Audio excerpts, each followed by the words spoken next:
Hello friends, मैं Lakshman sir एक बार पुनः आप सभी का अपने दिव्यांग एसबीएल अकेडमी यूट्यूब चैनल पर हृदय के समझ सुंदर व मीठे भावनाओं के साथ बहुत बहुत स्वागत करता हूं। अगर आप फर्स्ट टाइम मेरे चैनल पर विजिट कर रहे हैं तो आप लोगों से रिक्वेस्ट है कि चैनल को सब्सक्राइब कर लें और बेल आइकन बटन उस प्रेस कर दें, जिससे हर वीडियो का नोटिफिकेशन शीघ्र आप तक पहुँचे और आप उसका लाभ उठा पाएँ। वीडियो अगर पसंद आए तो वीडियो को लाइक कर दें और अधिक से अधिक लोगों तक अवश्य शेयर करें और एक प्यारा सा कमेंट आप पॉस्ट किया करें, क्योंकि आपका कमेंट हमारे लिए मोटिवेशन, हमारे लिए ऊर्जा, हमारे लिए टॉनिक का कार्य करता है। तो कमेंट आप पॉस्ट किया करें। आप लोगों ने थंबनेल में देखा होगा कि आज हम पास्ट परफेक्ट टेंस के तीसरे सेंटेंस को जी पढ़ने वाले। तीसरा सेंटेंस कौन सा? Interrogative sentence. तो आइए सीधे हम अपने लेक्चर की बात करें। देखिए, आज टेंस का लेक्चर 28 होगा। इसके अंतर्गत हमने हेडिंग आपको डाला पास्ट परफेक्ट टेंस, जिसकी हिंदी होती है पूर्ण भूतकाल। आज तीसरा सेंटेंस हेडिंग के रूप में हमने लिखाया है इंट्रोगेटिव सेंटेंस, जिसकी हिंदी क्या होती है? प्रश्नवाचक वाक्य। जी हाँ, यहाँ पर अब यह बात आती है, किसी भी हम हिंदी वाक्य को कैसे मानेंगे, आखिर कैसे जानेंगे ये जो हिंदी वाक्य दिया गया, यह हिंदी वाक्य वास्तव में पास्ट परफेक्ट टेंस का प्रश्नवाचक वाक्य ही है, इंट्रोगेटिव सेंटेंस ही है ना। तो देखिए, इसके लिए हमारे पास पहचान का ज्ञान होना चाहिए, पहचान की समझ होनी चाहिए ना। पहचान से हमें पता चल पाएगा कि कोई हिंदी वाक्य जो है वह पास्ट परफेक्ट टेंस का प्रश्नवाचक वाक्य है या नहीं। तो आइए सीधे हम आपको पहचान पर ले चलते हैं।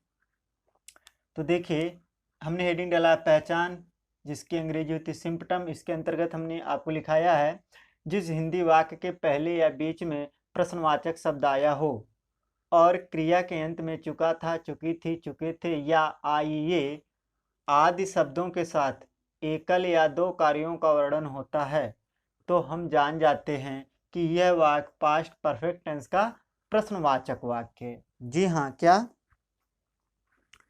एक बार हम और पहचान को स्पष्ट कर लेते हैं।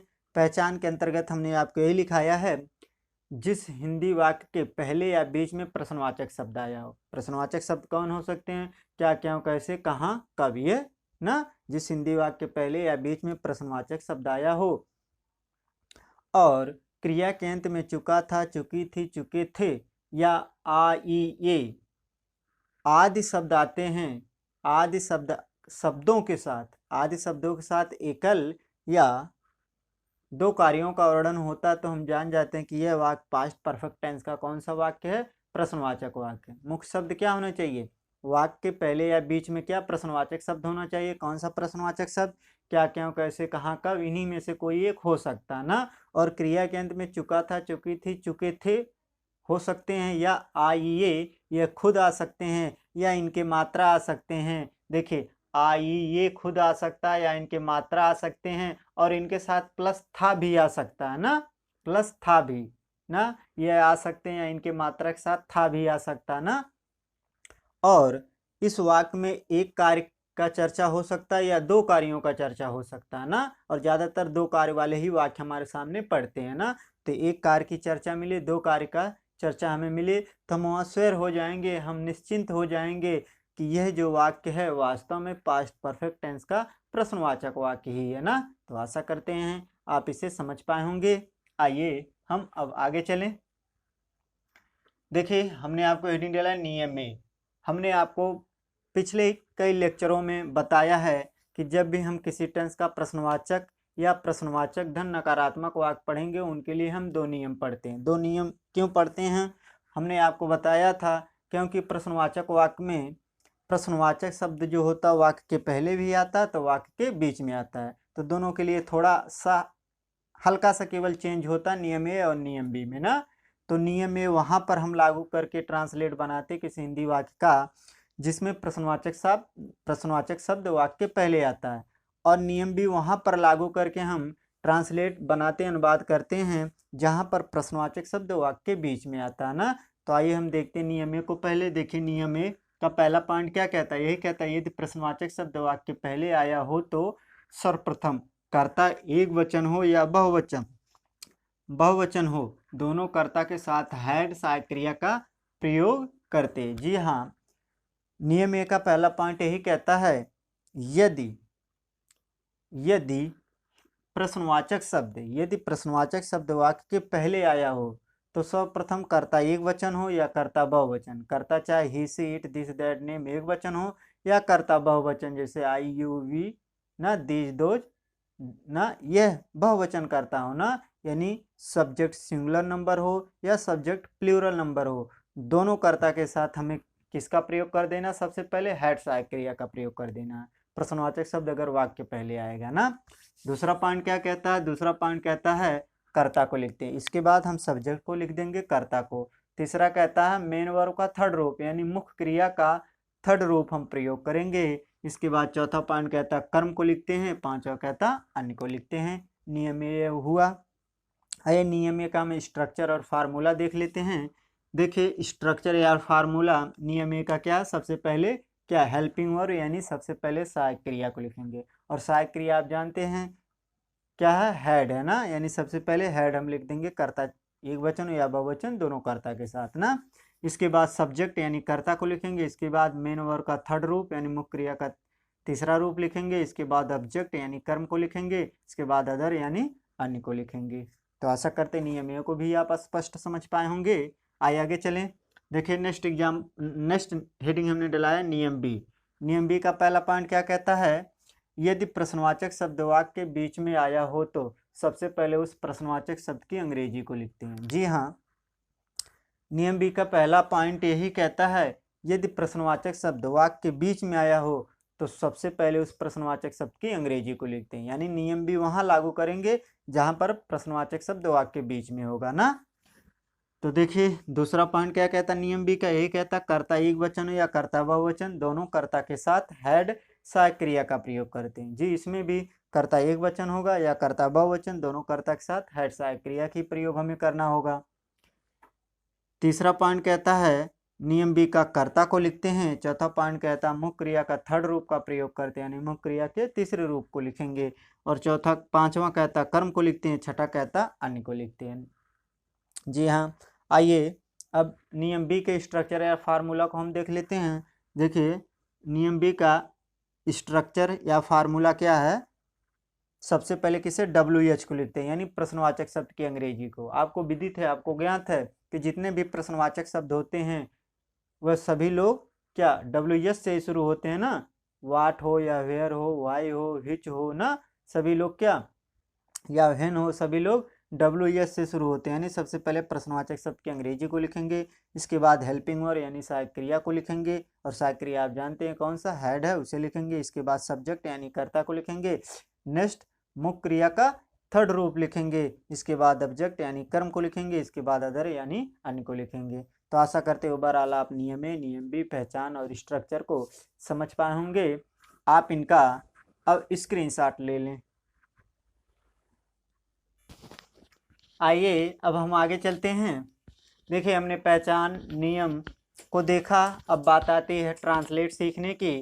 तो आइए एग्जाम्पल के माध्यम से हम ट्रांसलेट करना सीखते हैं और बात बनाना सीखते हैं। तो देखिए पहला एग्जाम्पल हमने दिया है, क्या मेरे स्कूल पहुंचने से पहले घंटा बज चुका था। देखिए एक हिंदी वाक्य है ना, तो इस हिंदी वाक्य को आखिर हम कैसे जाने कि यह हिंदी वाक्य जो दिया गया है, यह हिंदी वाक्य सच में वास्तव में पास्ट परफेक्ट टेंस का कौन सा वाक्य है, पास्ट परफेक्ट का कौन सा वाक्य है, प्रश्नवाचक वाक्य है ना। तो देखिए इसके लिए हमें पहचान पर जाना पड़ेगा, क्योंकि पहचान से यह स्पष्ट होगा। तो आइए हम एक बार पहचान को देखते हैं। तो देखिए पहचान के अंतर्गत हमने आपको लिखाया है, जिस हिंदी वाक्य के पहले या बीच में प्रश्नवाचक शब्द आया हो और क्रिया के अंत में चुका था, चुकी थी, चुके थे या आइए आदि शब्दों के साथ एकल या दो कार्यों का वर्णन होता है, तो हम जान जाते हैं कि यह वाक्य पास्ट परफेक्ट टेंस का प्रश्नवाचक वाक्य इंट्रोगेटिव सेंटेंस है ना। तो देखिए इस हिंदी वाक्य के पहले देखिए क्या प्रश्नवाचक शब्द है और क्या बजना यानी घंटा का बजना, ठीक, यानी बजना यह क्या एक वर्ब एक क्रिया है, और इसके अंत में देखिए चुका था शब्द है, चुका था शब्द है और प्रश्नवाचक चिन्ह भी है, और इसमें देखिए दो कार्य भी हैं। एक क्या है, एक स्कूल तक, मेरे स्कूल पहुंचना यानी स्कूल पर पहुंचना, स्कूल तक जाना, यह एक अलग कार्य है, और घंटे का बजना एक अलग कार्य, दो कार्य दिया ना, तो इससे हमें विदित हुआ, हमें ज्ञात हो गया कि जो हिंदी वाक्य दिया गया वास्तव में क्या पास्ट परफेक्ट टेंस का प्रश्नवाचक वाक्य ही है, इंट्रोगेटिव सेंटेंस ही है ना। अब बात आती है इसका ट्रांसलेट करने की ना, तो ट्रांसलेट हम करेंगे, लेकिन हमने कहा ट्रांसलेट करने से पहले, नियम को लागू करने से पहले थोड़ा आप नोट पॉइंट पर ध्यान देंगे। पिछले वीडियो में हमने नोट पॉइंट में लिखाया है ना, नोट पॉइंट लिखाया हुआ है, नोट पॉइंट सब पर लागू होगा ना। जितने भी हम इंट्रोगेटिव पढ़ें या निगेटिव पढ़े या इंट्रोगेटिव प्लस निगेटिव पढ़ें पास्ट परफेक्ट टेंस का ना, पास्ट परफेक्ट टेंस का, चाहे हम सिंपल सेंटेंस पढ़ेंगे, चाहे हम निगेटिव सेंटेंस पढ़ें, चाहे इंट्रोगेटिव प्लस निगेटिव सेंटेंस हम पढ़ें ना, सब में वह नोट पॉइंट लागू होने वाला है। जब वाक्य में दो कार्यों की चर्चा हो ना, उसके लिए नोट पॉइंट हमने लिखा है। क्या लिखाया है नोट पॉइंट पर, थोड़ा आप ध्यान देना। नोट पॉइंट में हमने यही लिखाया है कि यदि हिंदी वाक्य में जो कार्य, यदि वाक्य में या हिंदी वाक्य में जो कार्य पहले समाप्त होता है, उस वाक्य को क्या पास्ट परफेक्ट टेंस के नियमानुसार उसका ट्रांसलेट बनाते हैं, उसका अनुवाद करते हैं। और जो कार्य बाद में समाप्त होता है उसका ट्रांसलेट, उसका अनुवाद किसके नियमानुसार बनाते हैं, पास्ट सिंपल के नियमानुसार ना। अगर पास्ट निगेटिव होगा तो पास्ट निगेटिव के, और इंट्रोगेटिव होगा तो पास्ट इंट्रोगेटिव का, यानी पास्ट इंडेफिनिट के लिए, पास्ट इंडेफिनिट में जो हमने सिंपल में जो नियम लिखाया है सिंपल वाक्यों के लिए उसका प्रयोग करते हैं, और पास्ट इंडेफिनिट में जो निगेटिव हमने लिखाया है निगेटिव के लिए उसका नियम प्रयोग करते हैं, और पास्ट इंडेफिनिट में इंट्रोगेटिव सेंटेंस के लिए जो हमने नियम लिखाया उसका प्रयोग करते हैं अगर प्रश्नवाचक होगा ना। तो इसमें आइए हम देखते हैं पहले कार्य कौन समाप्त हुआ बाद में। तो देखिए यहाँ प्रश्नवाचक शब्द को हटाकर ही हम देखेंगे ना। देखिए मेरे स्कूल पहुँचने से पहले घंटा बज चुका था। देखिए मेरे स्कूल पहुँचने से पहले घंटा बज चुका था। क्या प्रश्नवाचक शब्द को हटाकर ही हम पहचान पाएंगे, जान पाएंगे कि कौन सा वाक्य, किस वाक्य में कार्य पहले समाप्त हुआ है और किस में बाद में ना। तो देखिए क्या शब्द हमने हटाया, हमने पढ़ा इसे, मेरे स्कूल पहुंचने से पहले घंटा बज चुका था, यानी मैं स्कूल नहीं पहुंच पाया था लेकिन घंटा बज चुका, यानी घंटे का बजना यह पहले कार्य समाप्त हुआ और स्कूल पर पहुंचना यह बाद में। तो देखिए घंटा बज चुका था, यह वाक्य पहले समाप्त हुआ, इस वाक्य में कार्य पहले समाप्त हुआ, तो इसका ट्रांसलेट हम पास्ट परफेक्ट के नियमानुसार करेंगे, और यह कार्य बाद में समाप्त हुआ तो इसका ट्रांसलेट हम पास्ट सिंपल के नियमानुसार करेंगे। अब देखिए प्रश्नवाचक शब्द वाक्य पहले है, तो हमने नियम अभी अभी आपको लिखाया कि नियम ए लिखाया हमने ना, नियम ए हमने लिखाया है।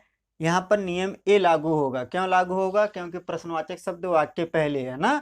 तो नियम ए में हमने यही लिखाया है कि यदि प्रश्नवाचक शब्द वाक्य पहले आया हो तो सबसे पहले कर्ता एक वचन हो या कर्ता बहुवचन, दोनों कर्ता के साथ हेड सहायक क्रिया का प्रयोग करते हैं। क्यों नियम ए लागू हुआ यहाँ? क्योंकि प्रश्नवाचक शब्द वाक्य पहले है। अगर प्रश्नवाचक शब्द वाक्य बीच में होता तो नियम बी को लागू कर देते। अब यहाँ बात आती है सबसे पहले किसका ट्रांसलेट करेंगे। देखिए सबसे पहले इसका ट्रांसलेट करेंगे ना, क्योंकि कार्य इसमें क्या हुआ, कार्य इसमें पहले समाप्त हुआ ना।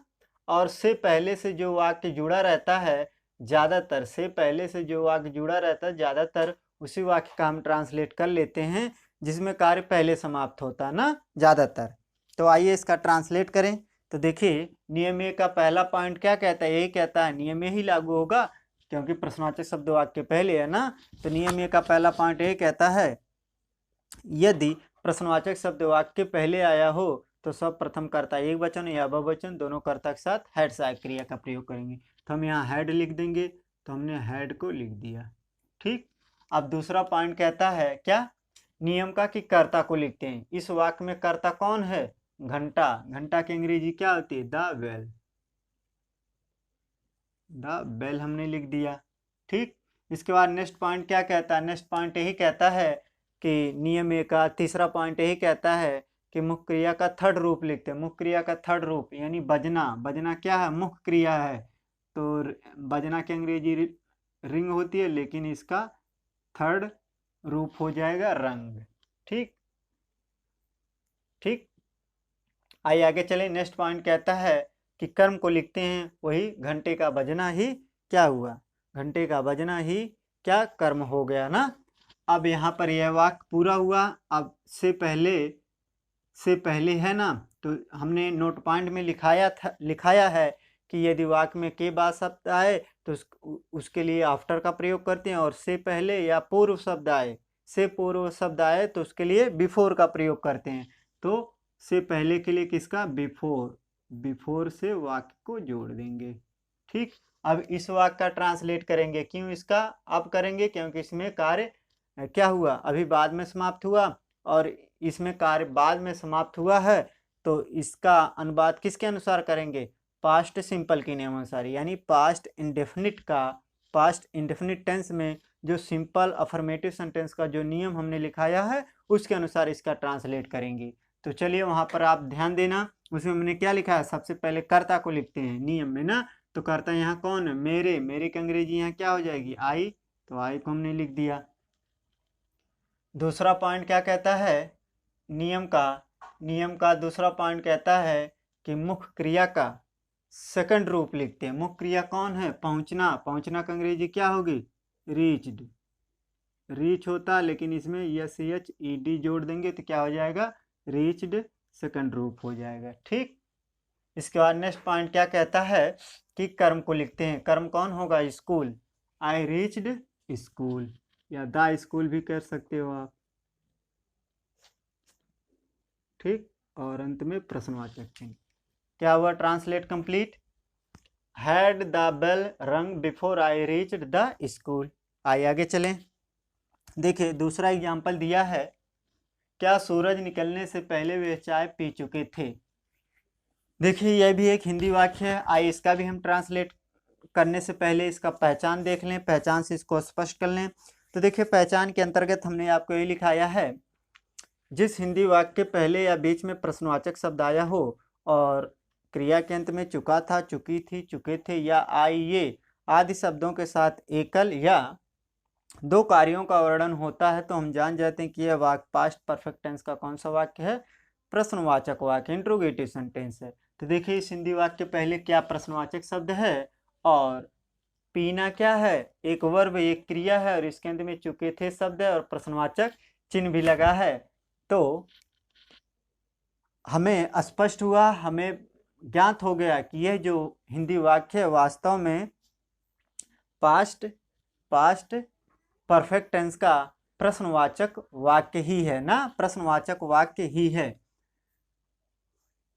और इसमें देखिए दो कार्य भी आए हैं, दो कार्य की भी चर्चा इसमें हुई है। क्या, सूरज का निकलना एक अलग कार्य है और चाय का पीना एक अलग कार्य है, दो कार्य भी इसमें है ना। तो इससे हमें स्पष्ट हुआ, हमें पता चला कि जो हिंदी वाक्य वास्तव में पास्ट परफेक्ट टेंस का प्रश्नवाचक वाक्य ही है ना, और प्रश्नवाचक चिन्ह भी लगा है। अब इसमें देखिए अनुवाद करने से पहले नोट पॉइंट पर थोड़ा आप ध्यान दे देंगे। जब भी वाक्य में दो कार्यों की चर्चा हो तो नोट पॉइंट में हमने यही आपको लिखाया है, यदि जिस वाक्य में कार्य पहले समाप्त हो उसको पास्ट परफेक्ट के नियमानुसार, और जिस वाक्य में कार्य बाद में समाप्त हो उसे पास्ट सिंपल के नियमानुसार करेंगे। आइए इसे प्रश्नवाचक शब्द को हटाकर हम देख लेते हैं किस वाक्य में कार्य पहले समाप्त हुआ, किस वाक्य में बाद में ना। तो देखिए सूरज निकलने से पहले वे चाय पी चुके थे। तो देखिए सूरज निकला नहीं था और वे लोग क्या, चाय पी चुके थे, यानी चाय का पीना यह कार्य पहले समाप्त हुआ और सूरज का निकलना यह कार्य बाद में समाप्त हुआ। तो इसमें देखिए कार्य पहले समाप्त हुआ, तो इस वाक्य का यहाँ से लेकर यहाँ तक इस वाक्य का ट्रांसलेट अनुवाद हम पास्ट परफेक्ट के नियमानुसार करेंगे, और यहाँ से लेकर यहाँ तक इस वाक्य का ट्रांसलेट हम पास्ट क्या, सिंपल के नियमानुसार करेंगे ना। तो आइए इसका ट्रांसलेट करें। ट्रांसलेट करने के लिए हम क्या करेंगे, सबसे पहले नियम पर जाएंगे। यहाँ पर कौन सा नियम लागू होगा, यहाँ पर नियम ये लागू होगा। क्यों होगा, क्योंकि प्रश्नवाचक शब्द क्या जो है वाक्य के पहले है तो नियम ए को लागू करेंगे। अब बात आती है सबसे पहले इसका करें कि इसका। देखिए सबसे पहले इसका हम ट्रांसलेट करेंगे, क्योंकि देखिए इसमें कार्य पहले समाप्त भी हुआ है, और से पहले अगर वाक्य में है तो ज़्यादातर पहले उसी वाक्य का ट्रांसलेट करते हैं जिसमें कार्य पहले समाप्त हुआ होता है ना, जिसमें कार्य पहले समाप्त हुआ होता है। तो आइए हम इसका ट्रांसलेट करते हैं। तो देखिए नियम ए पर जाएंगे। नियम ए का पहला पॉइंट ए कहता है यदि प्रश्नवाचक शब्द वाक्य पहले आया हो तो सब प्रथम कर्ता एक वचन या बहुवचन दोनों कर्ता के साथ हैड सहायक क्रिया का प्रयोग करते हैं। तो देखिए इसका हम क्या करेंगे, हैड सहायक क्रिया का प्रयोग कर देंगे। ठीक, अब इसके बाद नियम क्या कहता है, नियम का दूसरा पॉइंट कर्ता को लिखते हैं। कर्ता कौन है, वे की अंग्रेजी क्या होती है, दे, तो दे को हम लिख देंगे। ठीक, इसके बाद नेक्स्ट पॉइंट क्या कहता है, नेक्स्ट पॉइंट ये कहता है कि क्रिया को लिखते हैं, क्रिया का थर्ड रूप लिखते हैं, मुख्य क्रिया का मेन वर्ब का थर्ड रूप लिखते हैं। तीसरा पॉइंट ये कहता है ना, तो मेन वर्ब कौन, मुख्य क्रिया कौन है, पीना, पीना का अंग्रेजी क्या, ड्रिंक करिए या टेकन करिए आप, चाहे को आप टेक भी करते हो या लेना या पीना भी होता, टेकन थर्ड रूप हो जाएगा। इसके बाद नेक्स्ट पॉइंट क्या कहता है, कर्म को लिखते हैं, कर्म कौन होगा, चाय, तो taken the T, taken the T. ठीक, अब से पहले इसका ट्रांसलेट हो गया, से पहले आया है तो बिफोर से वाक्य को जोड़ देंगे। नोट पॉइंट में हमने खूब लिखाया है। अब यह वाक्य बचा सूरज का निकलना। अब इसका ट्रांसलेट पास्ट इंडेफिनिट टेंस का जो सिंपल सेंटेंस का जो वाक्य होता है वही यह है ना। अब इसका ट्रांसलेट, ये प्रश्नवाचक शब्द मत देखना, यह प्रश्नवाचक शब्द इसके लिए हो गया पूरा ना। तो चलिए पास्ट सिंपल का जो नियम उसके अनुसार इसका ट्रांसलेट करेंगे। तो पास्ट सिंपल के नियम का पहला पॉइंट ये कहता है सबसे पहले कर्ता को लिखते हैं। कर्ता कौन है, सूरज, सूरज की अंग्रेजी क्या हो जाएगी, द सन, द सन हमने लिख दिया। दूसरा पॉइंट क्या कहता है,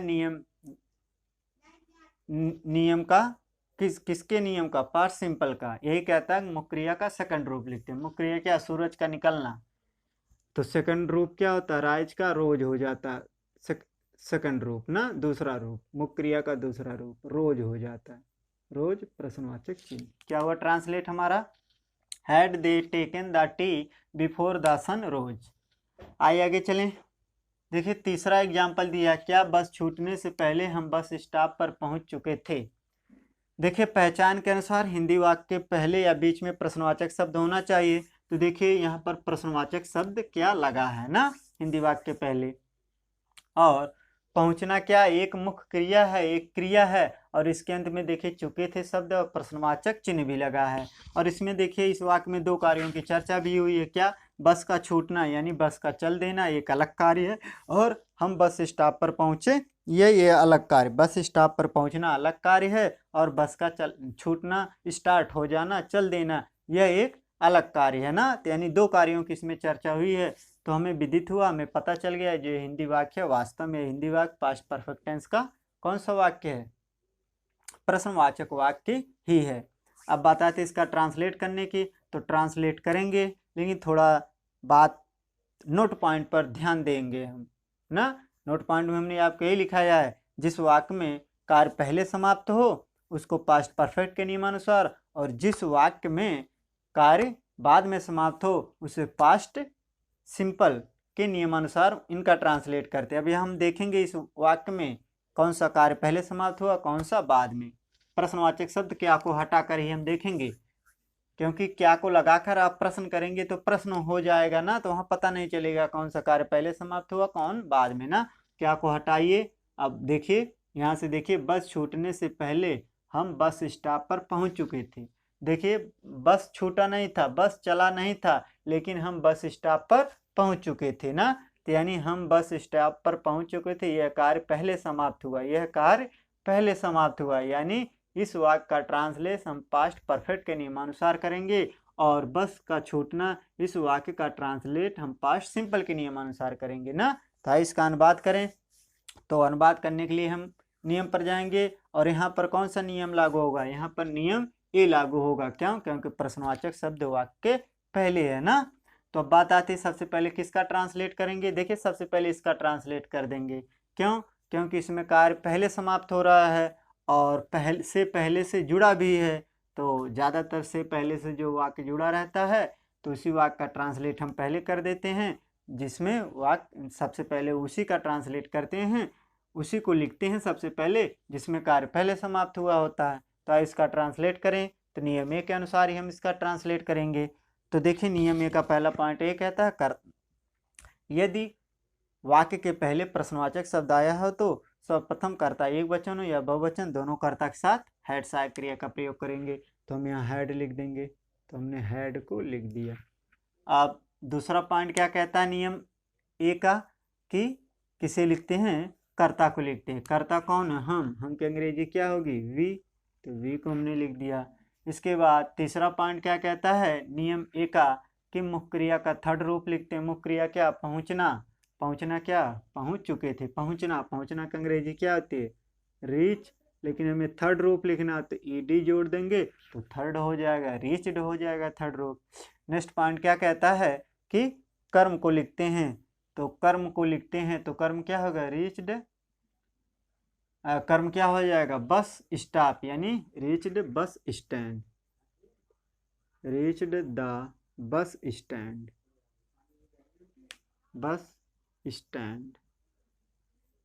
स्टैंड बस स्टैंड। अब देखिए यह वाक्य किससे जुड़ा? से पहले। तो इसको भी हम जोड़ देंगे बिफोर से। हमने आपको लिखाया है यदि वाक्य में के बाद आए तो आफ्टर, और से पहले या से बिफोर आए, से पहले या से पूर्व आए तो बिफोर से वाक्य को जोड़ते हैं। अब इसका हम ट्रांसलेट करेंगे बस छूटना। तो देखिए यह पास्ट सिंपल के नियमानुसार करेंगे और पास्ट सिंपल का नियम का पहला पॉइंट ये कहता है सबसे पहले कर्ता को लिखते। कर्ता कौन है? बस। तो बस की अंग्रेजी क्या हो जाएगी? BUS ना। नेक्स्ट पॉइंट क्या कहता है पास्ट सिंपल का? दूसरा पॉइंट क्या कहता है? यही कहता है कि मुख्य क्रिया का सेकंड रूप लिखते हैं, यानी मुख्य क्रिया का दूसरा रूप छूटना यानी चल देना। तो चल देना यानी छूटना का अंग्रेजी क्या हो जाएगी? स्टार्ट। स्टार्टेड हो जाएगा, प्रश्नवाचक चिन्ह स्टार्टेड।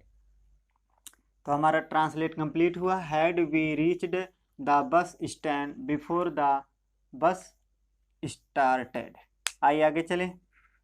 देखिए चौथा एग्जाम्पल दिया, मेरे सोने से पहले तुम पत्र क्यों लिख चुके थे। आइए पहचान के अनुसार इसे हम स्पष्ट कर लें। थोड़ा पहचान को डिटेल रूप में देखते हैं पहचान से। देखिए पहचान के अंतर्गत हमने आपको ये लिखा है जिस हिंदी वाक्य के पहले या बीच में प्रश्नवाचक शब्द आया हो और क्रिया के अंत में चुका था, चुकी थी, चुके थे या आइए आदि शब्दों के साथ एकल या दो कार्यों का वर्णन होता तो हम जान जाते कि यह वाक्य पास्ट परफेक्ट टेंस का कौन सा वाक्य है? प्रश्नवाचक वाक्य है। तो देखिए इस हिंदी वाक्य के बीच में क्यों प्रश्नवाचक शब्द भी लगा है और लिखना मुख्य क्रिया है और इसके अंत में चुके थे शब्द प्रश्नवाचक चिन्ह भी है और इसमें दो कार्यों की चर्चा भी हुई है। देखिए सोना एक अलग कार्य और पत्र का लिखना एक अलग कार्य ना। तो हमें विदित हुआ, पता चला कि यह वाक्य पास्ट परफेक्ट टेंस का कौन सा वाक्य है? प्रश्नवाचक वाक्य है, इंट्रोगेटिव सेंटेंस। आइए इसका ट्रांसलेट करें और ट्रांसलेट करने के लिए हम नियम पर जाएंगे। यहाँ पर कौन सा नियम लागू होगा? यहाँ पर नियम ए लागू ना होकर नियम बी लागू होगा। क्यों? क्योंकि प्रश्नवाचक शब्द क्यों जो है वाक्य के बीच में आया। हमने बताया था नियम बी कब लागू करेंगे? जब प्रश्नवाचक शब्द वाक्य के बीच में होता है ना। तो नियम बी लागू करके इसका ट्रांसलेट करेंगे। लेकिन ट्रांसलेट करने से पहले हम थोड़ा नोट पॉइंट पर ध्यान देंगे। नोट पॉइंट में हमने यही लिखा है जो वाक्य पहले समाप्त होता है उसका ट्रांसलेट पास्ट परफेक्ट के नियमानुसार, पास्ट परफेक्ट के नियमानुसार, और जो कार्य बाद में समाप्त होता है पास्ट सिंपल के नियमानुसार करते हैं। तो प्रश्नवाचक शब्द को हटाकर हम देखेंगे कौन सा वाक्य पहले समाप्त हुआ कौन बाद में। देखिए मेरे सोने से पहले तुम पत्र लिख चुके थे। देखिए तुम पत्र लिख चुके थे, यह इस वाक्य में कार्य पहले समाप्त हुआ तो इसका ट्रांसलेट पास्ट परफेक्ट के नियमानुसार करेंगे और मेरे सोने और इसका ट्रांसलेट पास्ट सिंपल के नियमानुसार करेंगे। तो आइए नियम बी को लागू करके हम इसका ट्रांसलेट करेंगे। तो सबसे पहले इस वाक्य का ट्रांसलेट करेंगे। इसमें देखिए कई कारण हैं। क्योंकि इसमें प्रश्नवाचक चिन्ह भी आया है और इसमें कार्य पहले भी समाप्त हुआ है और ये वाक्य से पहले से भी जुड़ा है ना, तो कई कारण है इसको पहले ट्रांसलेट करने का ना। तो आइए इनका ट्रांसलेट करें। तो नियम बी का पहला पॉइंट क्या कहते हैं, यही कहता है यदि प्रश्नवाचक, नियम बी का पहला पॉइंट ये कहता है यदि प्रश्नवाचक शब्द वाक्य के बीच में आया हो तो सबसे पहले उस प्रश्नवाचक शब्द की अंग्रेजी को लिखेंगे। तो क्योंकि अंग्रेजी क्या होती है वाई, तो वाई को सबसे पहले हम लिख देंगे, तो हमने लिख दिया।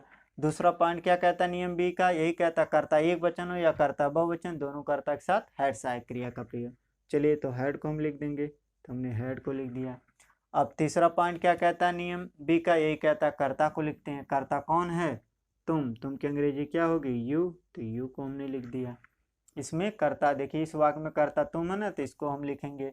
नेक्स्ट पॉइंट कहता है नियम बी का तीसरा हो गया। चौथा पॉइंट कहता है कि कर्म को लिखते हैं। कर्म क्या होगा, पत्र, सॉरी नेक्स्ट पॉइंट क्या कहता है, चौथा पॉइंट यह कहता है कि मुख्य क्रिया का थर्ड रूप लिखते हैं। मुख्य क्रिया कौन है, रिटन, लिखना, लिखना की अंग्रेजी क्या होती है राइट, राइट का क्या हो जाएगा रिटन, थर्ड रूप ना, रिटन हो गया।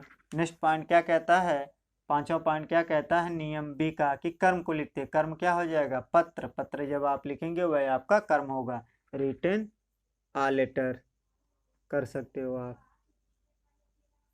प्रश्नवाचक चिन्ह, सॉरी अभी तो दूसरा वाक्य करना। अब देखिए वाक्य से पहले है ना, तो बिफोर का प्रयोग कर देंगे, बिफोर से वाक्य को जोड़ देंगे, ठीक, बिफोर रिटन आ लेटर। देखिए अब इसका ट्रांसलेट, इस वाक्य का पास्ट सिंपल के नियम अनुसार और पास्ट सिंपल के नियम अनुसार इसका ट्रांसलेट करेंगे। तो पास्ट सिंपल के नियम का पहला पॉइंट क्या कहता है, सबसे पहले कर्ता को लिखते हैं। कर्ता इसमें कौन है, मेरे, मेरे की अंग्रेजी क्या होती है आई, तो आई को लिख देंगे, ठीक। और सोना क्या है, अब नेक्स्ट पॉइंट क्या कहता है, मुख्य क्रिया का सेकंड रूप लिखते हैं ना, क्यों, पास्ट सिंपल के नियम का दूसरा पॉइंट यही कहता है ना कि मुख्य क्रिया का सेकंड रूप लिखते हैं। मुख्य क्रिया कौन है, सोना, सोना की अंग्रेजी क्या होती है स्लीप, लेकिन इसका सेकंड रूप क्या होता है स्लेप्ट, तो स्लेप्ट को हम लिख देंगे, ठीक। प्रश्नवाचक चिन्ह लगेगा, फुल स्टॉप नहीं। क्या हुआ, translate complete. Why had you written a letter before I slept. आइए आगे चले। देखिए पांचवा एग्जाम्पल दिया है, डॉक्टर साहब के जाने के बाद रोगी ने क्या खाया था। देखिए पहचान के अनुसार हिंदी वाक्य के बीच में या पहले प्रश्नवाचक शब्द होना चाहिए। तो देखिए इस हिंदी वाक्य के बीच में प्रश्नवाचक शब्द क्या लगा है, और खाना क्या एक क्रिया है, एक क्रिया, और इसके अंत में देखिए था शब्द आया ना, देखिए आ भी आया और था, हमने कहा था आ ये आ सकते हैं या इनके मात्रा आ सकते हैं, या और इनके साथ था भी आ सकता है, या खुद भी आ सकते हैं, या इनकी मात्रा आ सकते हैं, या इनके साथ था भी आ सकता है ना। तो देखिए था भी आया है, प्रश्नवाचक चिन्ह भी है, और इसमें दो कार्य की चर्चा भी हुई है। कौन, डॉक्टर साहब का आना एक अलग कार्य है और रोगी का कुछ ना कुछ खाना एक अलग कार्य है ना। तो इसमें पता चला कि यह हिंदी वाक्य पास्ट परफेक्ट टेंस का कौन सा वाक्य है, प्रश्नवाचक वाक्य है ना। अब इसका हम अनुवाद करेंगे, तो लेकिन अनुवाद करने से पहले हम देखेंगे नोट पॉइंट को। नोट पॉइंट हमने ये लिखा है, जिस वाक्य में कार्य पहले समाप्त हो उसे पास्ट परफेक्ट टेंस के नियमानुसार ट्रांसलेट बनाते हैं, और जिस वाक्य में कार्य बाद में समाप्त होता है उसका पास्ट सिंपल के नियमानुसार ना।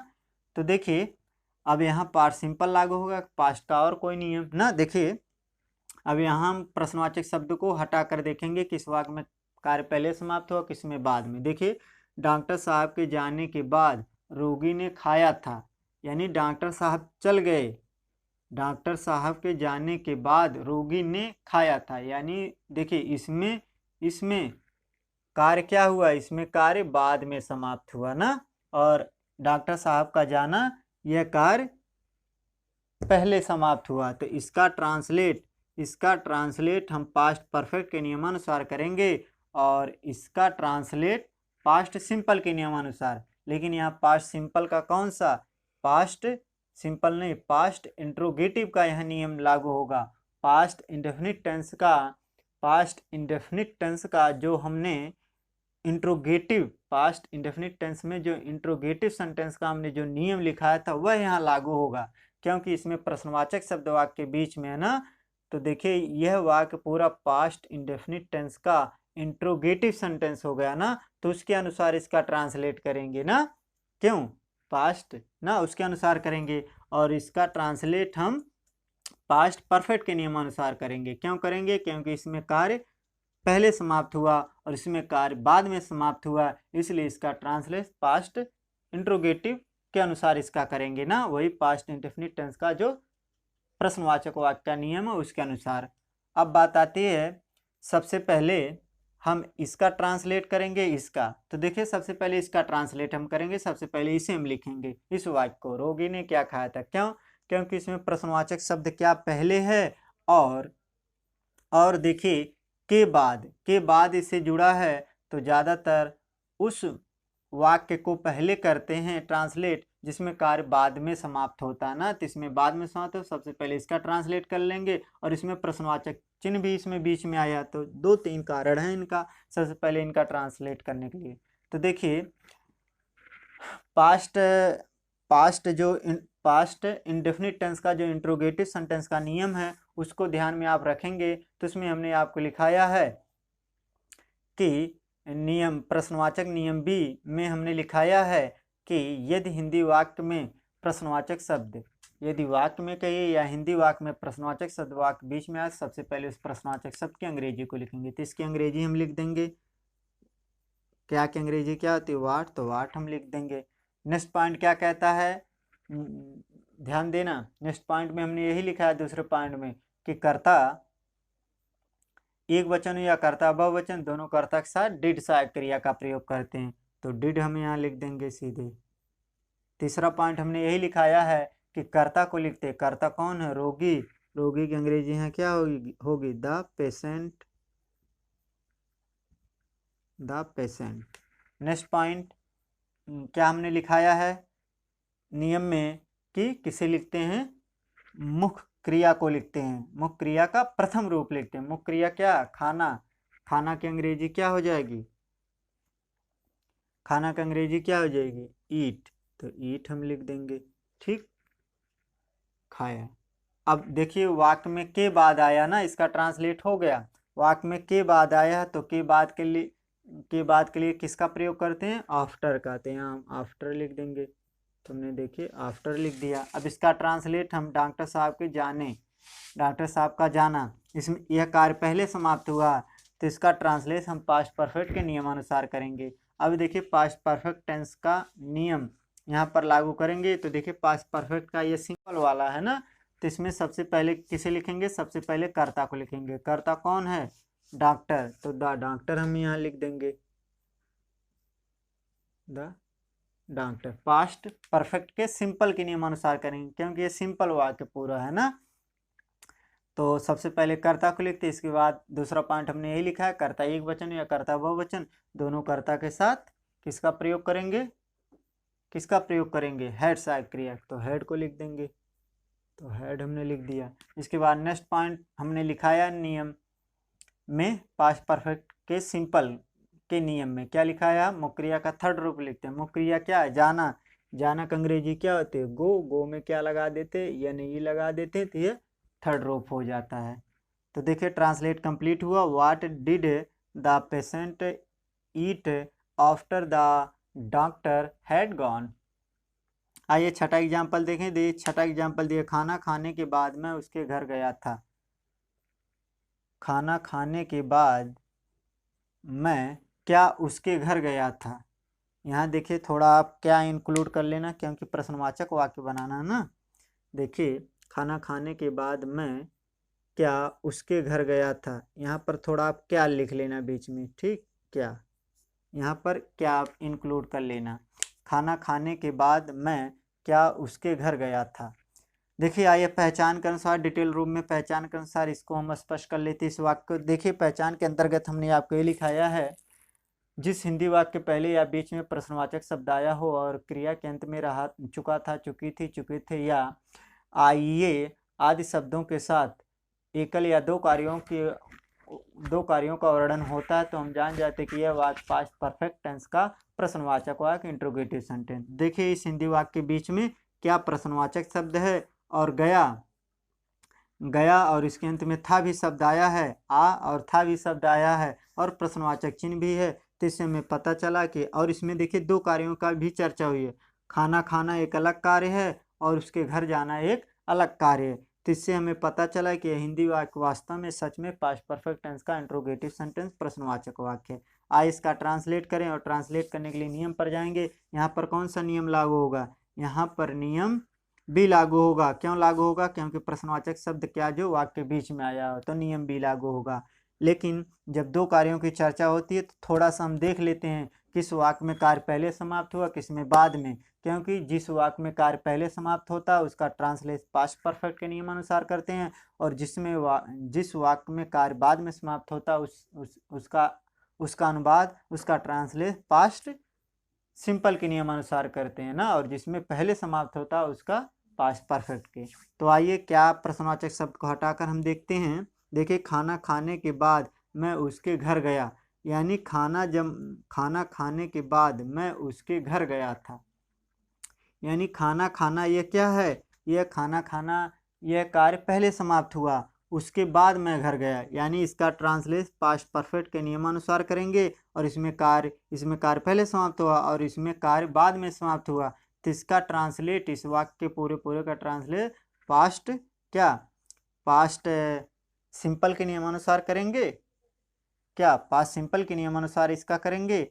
जी, पास्ट का ही नियम यहाँ लागू होगा, लेकिन पास्ट इंट्रोगेटिव का यहाँ नियम लागू होगा, यानी पास्ट इंडेफिनिट टेंस का जो इंट्रोगेटिव का नियम है वह लागू होगा। आइए अब बात आती है, सबसे पहले किसका ट्रांसलेट करेंगे? सबसे पहले किसको लिखेंगे? सबसे पहले इसको। क्यों? क्योंकि इसमें प्रश्नवाचक चिन्ह क्या भी लगा, प्रश्नवाचक शब्द भी लगा है और के बाद है, तो के बाद वाले वाक्य में सबसे पहले उसी का ट्रांसलेट कर लेते हैं जिसमें कार्य बाद में समाप्त होता है। तो इसका ट्रांसलेट करें, तो इसका ट्रांसलेट करने के लिए हम पास्ट इंडेफिनिट टेंस का जो इंट्रोगेटिव का नियम है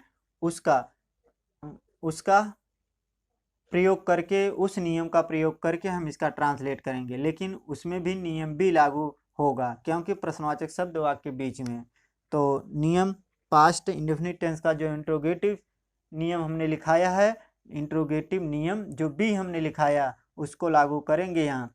तो उसमें देखिए हमने, आप जाकर देखना, हमने लिखाया है कि यदि प्रश्नवाचक शब्द वाक्य के बीच में आया, सबसे पहले उस शब्द की प्रश्नवाचक शब्द की अंग्रेजी को लिखेंगे, तो इसकी अंग्रेजी हम लिख देंगे। तो प्रश्नवाचक शब्द यही है ना, तो इसकी अंग्रेजी क्या होती है? वाट, तो वाट हम लिख देंगे। ठीक, इसके बाद नेक्स्ट पॉइंट क्या कहता है कि कर्ता एक वचन या बहुवचन दोनों कर्ता के साथ किसका प्रयोग करते हैं? डिड सहायक क्रिया का, तो डिड को हम लिख देंगे, डिड लिख दिया। तीसरा पॉइंट क्या कहता है नियम बी का? यही कहता है कि कर्ता को लिखते, कर्ता कौन है? मैं की अंग्रेजी क्या होती है? आई, तो आई को हमने लिख दिया। इसके बाद नेक्स्ट पॉइंट क्या कहता है? नेक्स्ट पॉइंट यही कहता है कि मुख्य क्रिया का प्रथम रूप लिखते हैं। मुख्य क्रिया क्या है? जाना ना, मुख्य क्रिया क्या है? जाना, तो जाना की गया, जाना की अंग्रेजी क्या होती है? गो, तो गो हम लिख देंगे ना। मुख्य क्रिया का प्रथम रूप लिखते हैं, तो गो हमने लिख दिया। नेक्स्ट पॉइंट क्या कहता है? कर्म को लिखते हैं। कर्म क्या होगा? उसके घर आप जाएंगे तो कर्म आपका हो जाएगा, तो उसके की अंग्रेजी क्या होगी? यहाँ उसके की अंग्रेजी हिम होम। ठीक, हिम होम। और यहाँ पर देखिए के बाद आया है तो वाक्य को आफ्टर से जोड़ देंगे, तो हमने आफ्टर लिख दिया। ठीक, अब इसका देखिए, इसका ट्रांसलेट पास्ट परफेक्ट के नियमानुसार करेंगे क्योंकि इसमें जो कार्य है पहले समाप्त हुआ। तो देखिए पास्ट सिंपल है ना, तो पास्ट सिंपल के नियमानुसार इसका हम ट्रांसलेट करेंगे ना, पास्ट परफेक्ट के सिंपल के नियमानुसार। तो उसमें हमने आपको लिखा है, सबसे पहले किसे लिखते हैं? सबसे पहले कर्ता को लिखते हैं। कर्ता कौन होगा? खाना खाने के बाद मैं उसके घर गया, यानी उसके जो है यहाँ कर्ता है, यहाँ देखिए ऑब्जेक्ट के रूप में है, लेकिन इसका ऑब्जेक्ट हिम है, तो इसका सब्जेक्टिव क्या हो जाएगा यहाँ? वह, तो यहाँ ही हम लिख देंगे, तो हमने ही लिख दिया। और नेक्स्ट पॉइंट कहता है कर्ता एक वचन या बहुवचन दोनों कर्ता के साथ हेड सहायक क्रिया का प्रयोग करते हैं, तो हेड को हमने लिख दिया। तीसरा पॉइंट क्या कहता है? मुख्य क्रिया का थर्ड रूप लिखते हैं। मुख्य क्रिया क्या? खाना। खाना का अंग्रेजी क्या? टेकन लिखिए या ईटन लिखिए। टेकन अभी आपने लिखा था तो ईटन एक बार लिख लीजिए थर्ड रूप। नेक्स्ट पॉइंट क्या कहता है? खाना, भोजन ग्रहण करना, भोजन। नेक्स्ट पॉइंट कहता है कर्म को लिखते हैं। कर्म क्या होगा? भोजन को जब आप खाएंगे तो क्या हो जाएगा? The food. द फूड प्रश्नवाचक चिन्ह। तो हमारा ट्रांसलेट कंप्लीट हुआ। What did I go him home after he had eaten the food. तो आशा करते हैं आप लोग समझ पाए होंगे ट्रांसलेट करना बेहतर। तो आज के लिए इतना ही। वीडियो अगर पसंद आए तो वीडियो को लाइक कर दें, अधिक से अधिक लोगों तक शेयर कर दें। तो आज के लिए इतना ही। आप लोगों का बहुत बहुत धन्यवाद।